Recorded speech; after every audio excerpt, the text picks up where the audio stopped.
Moving on to entertainment, Barbenheimer is more than just a meme. It is a full-fledged box office phenomenon.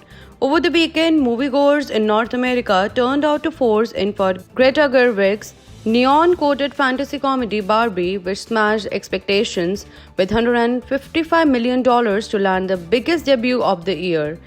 But the audience also showed up to see Christopher Nolan's R-rated historical drama, Oppenheimer, which collected a remarkable $80.5 million in its opening weekend. Hundreds of thousands of ticket buyers refused to choose between the seemingly different blockbusters with twin release dates, so they opted to attend the same day viewings of Barbie and Oppenheimer, turning the box office battle into a double feature for the ages. The two movies worked together to fuel the biggest collective box office weekend of the pandemic era, as well as the fourth biggest overall weekend in history. It's worth noting the top 3 weekends were led by the debuts of the sequels in massive franchises: Avengers Endgame, Avengers Infinity War, and Star Wars The Force Awakens. In the end, though, it wasn't much of a competition as Barbie loomed large over box office charts thanks to an inescapable marketing campaign as well as quality to match the stratospheric hype.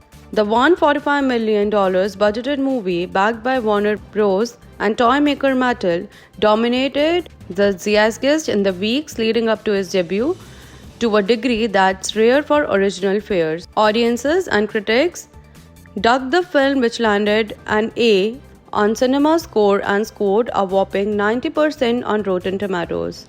Initial crowds were 65% female, but that's notable because it's almost the inverse for any movie that generates over $100 million in its debut.